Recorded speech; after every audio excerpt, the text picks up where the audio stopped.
Thank you for coming. My name is Joyce Wagner, and I'm the chair of the board of directors of Iraq Veterans Against the War.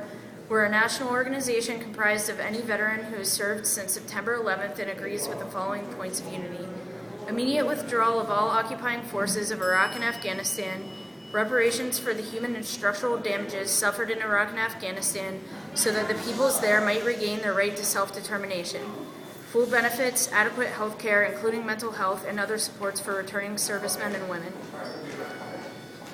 There are veterans here today who are members of Iraq Veterans Against the War, Vietnam Veterans Against the War, Veterans for Peace, and veterans who have been participating in Occupy Pittsburgh since October 15th. On behalf of those of us standing here today, I would like to offer my sincere gratitude to the Pittsburgh City Council for passing a resolution calling for our government to, quote, bring troops and war dollars home now.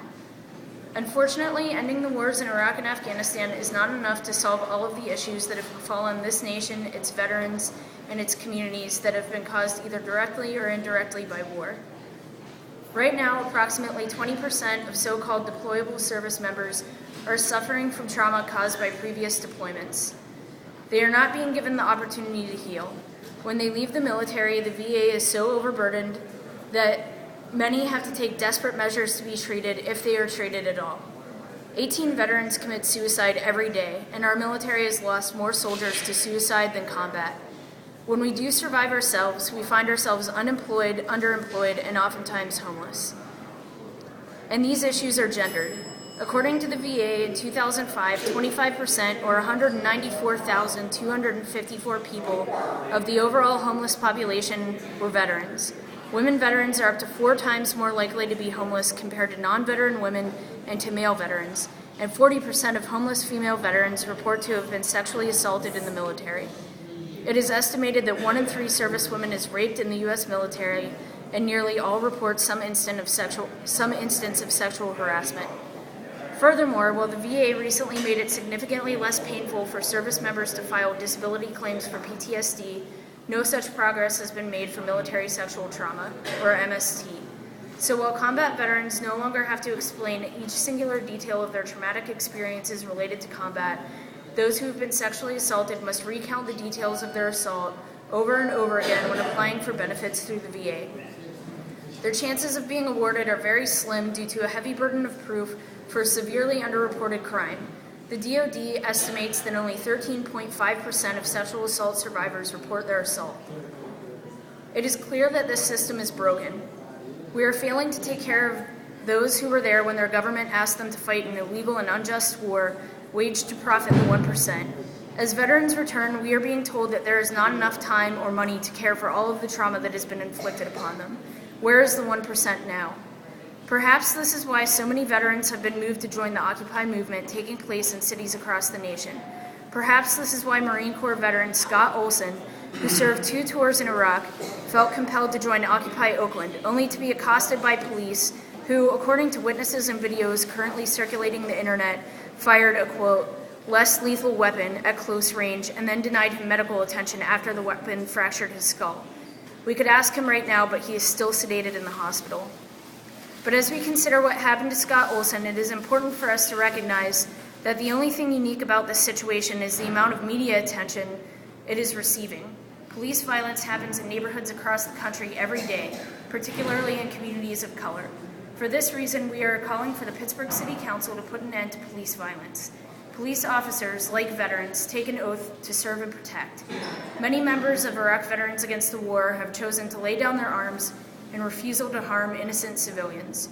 We call upon police officers in Pittsburgh and around the nation to do the same. When the oath to serve and protect is violated, those in violation should be tried and prosecuted. The Oakland officer who injured Scott Olson, as well as the officer who denied him care, should be removed from the Oakland Police Force, just as officers Sisak, Saludet, and Ewing should be removed from the Pittsburgh Police Force for assaulting Jordan Miles.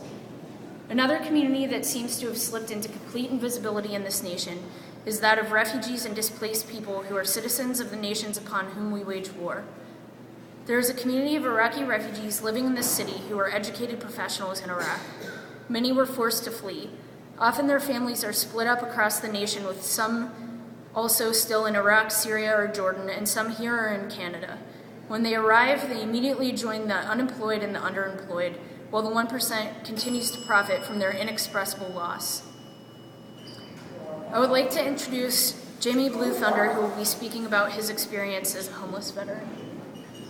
My name is Jimmy Blue Thunder. I'm a Delaware Indian from Oklahoma, and I have had my camp destroyed by this city while our mayor says that we should protect the homeless. And his departments continue to destroy our camps and take our things. And many of the men out here are veterans, and so are a lot of the women.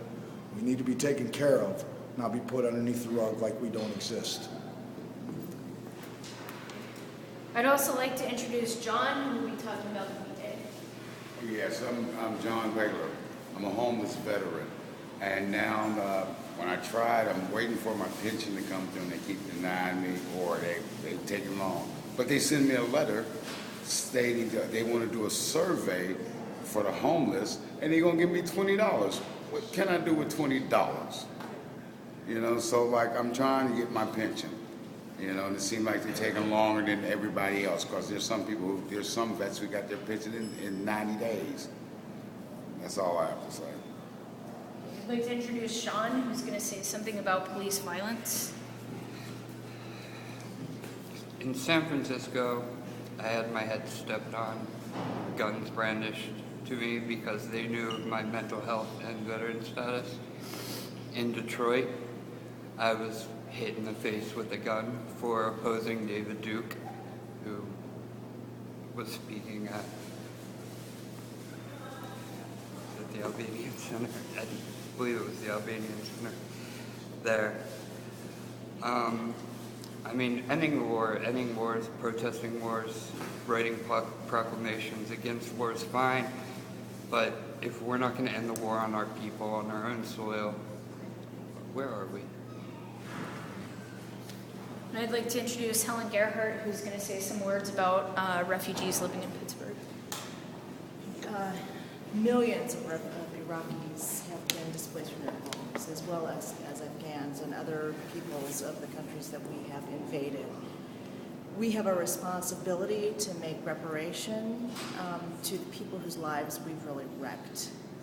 There are many refugees in this city, more all the time, that are left basically without any support after having sacrificed everything to help us in Iraq. Interpreters, people who work in all sorts of professional fields. So highly educated people, very talented people who have no opportunity to make a basic living that they've earned through their hard work, their education, and their sacrifice for us. So we very much urge that we take responsibility and provide some sort of support and protection against the xenophobia and racism against refugees in our community.